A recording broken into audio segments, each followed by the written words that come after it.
31 પહેલા ગુજરાતમાં દારૂ ઘુસાડવા બુટલેગરો અવનવા પ્રયાસ કરતા હોય છે ત્યારે વલસાડ જિલ્લામાંથી ફરી એકવાર વિદેશી દારૂ ઝડપાયો। વલસાડની પારડી પોલીસે વિદેશી દારૂની 14 બોટલ સાથે મર્સિડીઝ પણ જપ્ત કરી। પારડીના કલસર ચેકપોસ્ટ પર ચેકિંગ દરમિયાન દારૂ ઝડપી પાડ્યો। લગભગ 9,000ની કિંમતની 14 દારૂની બોટલ સાથે સંકેત વસંતભાઈ પટેલ નામના શખ્સને ઝડપી લેવાયો।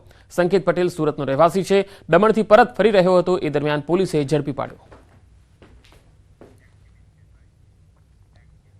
જૂનાગઢના રહેણાંક વિસ્તારમાં સિંહની લટાર। દાતાર રોડ પર સોસાયટીમાં ઘૂસી સિંહના આંટાફેરા કેમેરામાં પણ કેદ થયા છે। સિંહણનો વિડીયો સોશિયલ મીડિયામાં પણ વાયરલ થઈ રહ્યો છે। દાતાર રોડ પર એક સોસાયટીમાં સિંહણ ઘૂસી ગઈ હતી, જેનો વિડીયો સીસીટીવીમાં જોઈ શકાય છે। સિંહના આંટાફેરા રહેણાંક વિસ્તારોમાં જોવા મળી રહ્યા છે, જેને લઈને લોકોમાં પણ હવે ભયનો માહોલ છે। તો જૂનાગઢથી આ તસવીર આવી રહી છે। દાતાર રોડ પર સિંહણની આ લટાર। દાતાર રોડ પર એક સોસાયટીમાં સિંહણ ઘૂસી આવી। સીસીટીવીમાં જે દ્રશ્યો છે એ કેદ થઈ ગયા છે। સિંહના આંટાફેરા કેમેરામાં કેદ થયા છે।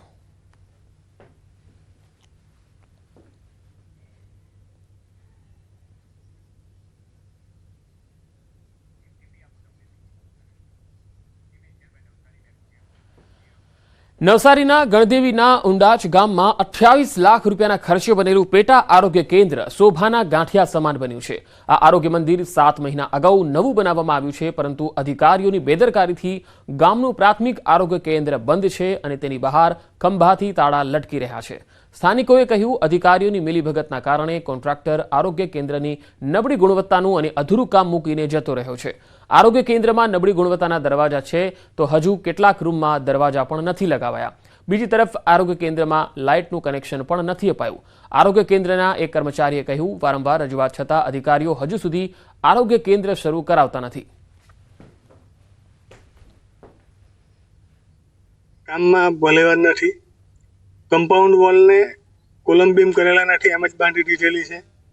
ફ્લોરિંગમાં બીજા ગામના મુકાબલામાં અમારે કોટા લાખેલા છે, ત્યાં સ્પાર્ટેક લાખેલી છે। કલર કામ પ્રોપર નથી કરેલું અને દરવાજાના ફિટિંગ પણ નથી। લાઇટ પણ હજુ કનેક્ટ કરેલી નથી। એના અભાવે 6 મહિનાથી આ સેન્ટર બંધ પડેલ છે। કે જે કોન્ટ્રાક્ટર છે એમનું કામ થોડુંક અધૂરું છે। ઉપરની સાઈડ જે દરવાજો નાખવાનો હતો અને આગળ જે ગ્રીલ છે એ હજુ નાખવાની બાકી છે, અને એ પછી ઉપયોગમાં લેવા માટે જો કામ પૂરું થઈ જાય પછી એની હેન્ડઓવર કરી દેશે, પછી એનો ઉપયોગમાં લેવાનું ચાલુ કરીશું। તો સ્થાનિકોની આરોગ્ય કેન્દ્ર શરૂ કરવાની માંગ છે, કારણ કે આરોગ્ય કેન્દ્ર શોભાના ગાંઠિયા સમાન બન્યું છે। બનાસકાંઠાના ડીસાના તાલેપુરા ગામે નીલગાય થઈ હડકાઈ, અને એવી ઘટના સામે આવી છે, કારણ કે 2 દિવસથી હડકાઈ થયેલી આ નીલગાય આમ તેમ દોડાદોડી કરતા લોકોના જીવ હવે તાળવે ચોંટી ગયા છે। વન વિભાગની ટીમે હડકાઈ થયેલી નીલગાયને પકડવા કામગીરી હાથ ધરી હતી।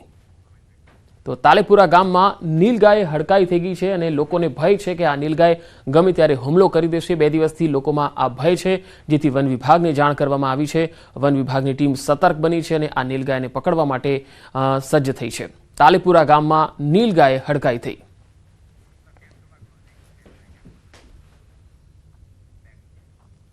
તો આ બુલેટિનમાં અત્યારે આટલું જ। નમસ્કાર।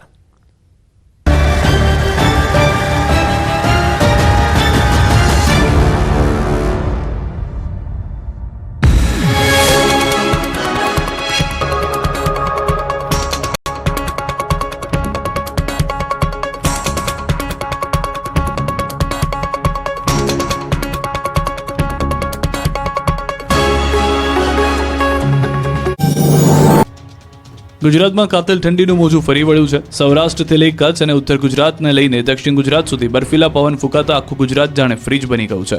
ગુજરાતમાં શિયાળાએ એક અઠવાડિયાથી એવો અડીંગો જમાવ્યો છે કે ગુજરાતીઓ થરથર ધ્રુજવા લાગ્યા છે।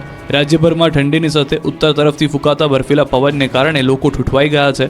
હાર થીજોતી ઠંડીના કારણે રીતસરનું ગુજરાત ધ્રુજી ગયું છે। ઠંડા પવનોથી થથરી ગયા ગુજરાતીઓ, જાણે કાશ્મીર બની ગયું હોય તે રીતે શિયાળાએ બરાબરની જમાવટ કરી છે। મોટાભાગના શહેરોમાં પારો 12 ડિગ્રીથી નીચે પહોંચી ગયો। સતત ઝડપી ગતિએ પવન ફૂંકાતા મહત્તમ તાપમાનમાં ઘટાડો થયો। સતત ત્રીજા દિવસે નલિયા અને રાજકોટમાં સૌથી ઓછું લઘુત્તમ તાપમાન નોંધાયું. નલિયામાં 8 ડિગ્રી, રાજકોટમાં 9.8 ડિગ્રી, પાટણના રાધનપુરમાં 9.4 ડિગ્રી, પાટણમાં 10.1 ડિગ્રી, નર્મદામાં 10.6 ડિગ્રી, મહીસાગરના લુણાવાડામાં 10.5 ડિગ્રી, મહેસાણાના જગુદણમાં 11.3 ડિગ્રી, દાહોદમાં 11.5 ડિગ્રી, અંબાજી મંદિર ખાતે 11.6 ડિગ્રી તાપમાન નોંધાયું છે. તો અમદાવાદ તો જાણે હિલ સ્ટેશન બની ગયું. શહેરમાં વહેલી સવારથી જ ઉત્તર અને ઉત્તર પૂર્વ દિશા તરફથી પવન ફૂંકાઈ રહ્યા છે, જેની ગતિ 15 થી 20 કિલોમીટર પ્રતિ કલાકની ઝડપ છે અને વધુ તેજ પવન ફૂંકાતા આ ગતિ 25 કિલોમીટર પ્રતિ કલાક સુધી પણ પહોંચી શકે છે. વહેલી સવારથી જ ઠંડા પવન ફૂંકાતા પારો 13 ડિગ્રીએ પહોંચી ગયો હતો. હજુ અઠવાડિયું કાતલ ઠંડીમાં ઠૂઠવાવા માટે તૈયાર રહેવું પડશે, એટલે ગરમ વસ્ત્રોમાં લપેટાયેલા જ રહેજો. આ તરફ હિલ સ્ટેશન માઉન્ટ આબુમાં કાતલ ઠંડીએ કહેર વર્તાવ્યો. માઉન્ટ આબુમાં તાપમાનનો પારો -5 ડિગ્રીએ પહોંચ્યો. માઉન્ટ આબુમાં અનેક સ્થળોએ બરફની સફેદ ચાદર છવાઈ. પાર્ક કરેલી કાર ઉપર પણ બરફના થર જામ્યા. આ બરફના થરને કાર પરથી હટાવતા સહેલાણીઓના વિડીયો સોશિયલ મીડિયામાં વાયરલ થયા. ત્યારે માઉન્ટ આબુમાં મોટી સંખ્યામાં પહોંચી રહેલા પ્રવાસીઓએ ફૂલ ગુલાબી ઠંડીની મજા માણી. ત્યારે આબુમાં તાપમાનનો પારો ગગડતા ગુજરાતના સહેલાણીઓ મોટી સંખ્યામાં પહોંચ્યા હતા. જોકે સતત માઉન્ટમાં તાપમાનનો પારો ગગડતા સ્થાનિક લોકોના જનજીવન પર કાતલ ઠંડીની માઠી અસર થઈ. નકલી વસ્તુઓની ભરમાર વચ્ચે હવે ઉત્તર ગુજરાતનું મહેસાણા હોય કે કડી, બનાસકાંઠા હોય કે પાટણ, બધા જ શહેરો જાણે નકલી વસ્તુઓના એપી સેન્ટર બની ગયા છે. કૌભાંડનો ઝોન બની ગયેલા ઉત્તર ગુજરાતમાં હવે નકલી વસ્તુનો રાફડો ફાટ્યો છે.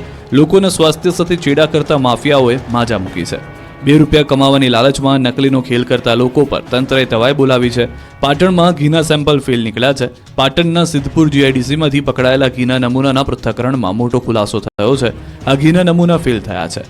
અગાઉ 5500 કિલો ઘીનો જથ્થો ફૂડ એન્ડ ડ્રગ્સની ટીમે ઝડપી પાડ્યો. 16.50 લાખની કિંમતનો ઘીનો જથ્થો સીઝ કર્યો. 4 માસ અગાઉ ઝડપાયો હતો ઘીનો જથ્થો. ઘીમાંથી વેજીટેબલ ઓઇલની ભેળસેળ મળી આવી. ડેરીવાલા ફાર્મ પ્રોડક્ટ નામની ફેક્ટરીમાં બનતું હતું ભેળસેળવાળું ઘી પકડાયું હતું. ભેળસેળવાળું ઘી હોવાનો રિપોર્ટ આવતા ફેક્ટરી માલિક સામે કાર્યવાહી કરાશે. તો મહેસાણાના ઊંઝામાંથી અખાદ્ય વરિયાળીનો જથ્થો પકડાયો છે. ખાસ વાત એ છે કે આ વરિયાળી પર લીલો રંગ ચડાવાતો હતો. વરિયાળી પર લીલો રંગ ચડાવતી એક આખી ફેક્ટરી પકડાઈ છે. આ ગોરખ ધંધો ઊંઝામાં ચાલતો હતો. લોકોના સ્વાસ્થ્યના દુશ્મન આ લોકો વરિયાળી પર લીલો કલર કરીને તેને કલરફુલ વરિયાળી બનાવી દેતા હતા. 1955 કિલો અખાદ્ય વરિયાળીનો જથ્થો પણ ઝડપાયો. કીર્તિ ટ્રેડિંગ નામને ચાલતી આ ફેક્ટરીમાંથી અત્યાર સુધીમાં કેટલી વરિયાળીનું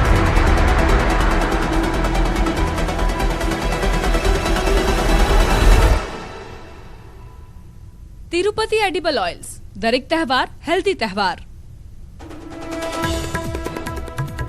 રાજ્યના ફૂડ એન્ડ ડ્રગ્સ વિભાગનો નિર્ણય, હોસ્પિટલના મેડિકલ સ્ટોરમાંથી દવા ખરીદવી ફરજિયાત નહીં. સુરતમાં બોગસ ડોક્ટરોનો રાફડો ફાટ્યો. વધુ 2 નકલી તબીબ, 1 કમ્પાઉન્ડરની ધરપકડ. 12 પાસ ચલાવતા હતા ક્લિનિક.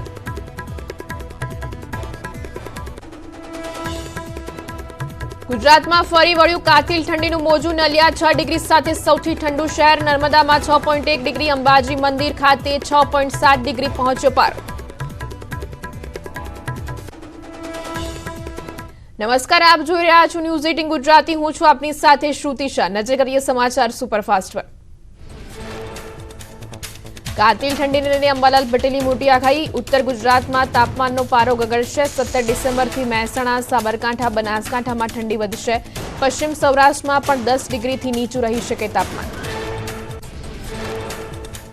ધાબળા અને ગોદડા કાઢીને તૈયાર રાખજો, અંબાલાલ પટેલે કરી છે ઘાતક આગાહી. 23 ડિસેમ્બરથી ઠંડા પવનો ફૂંકાશે. બર્ફીલા પવનોના કારણે ગુજરાતમાં વધશે ઠંડીનું જોર. અનેક વિસ્તારોમાં 10 ડિગ્રીથી નીચું તાપમાન રહેવાની શક્યતા. અંબાલાલ પટેલે કાતિલ ઠંડી વચ્ચે કરી માવઠાની આગાહી. બંગાળના ઉપસાગરમાં સક્રિય થશે લો પ્રેશર સિસ્ટમ. 16 થી 22 ડિસેમ્બરમાં ઠંડા પવનોના કારણે વાદળછાયું વાતાવરણ સર્જાશે. દક્ષિણ ગુજરાતમાં થઈ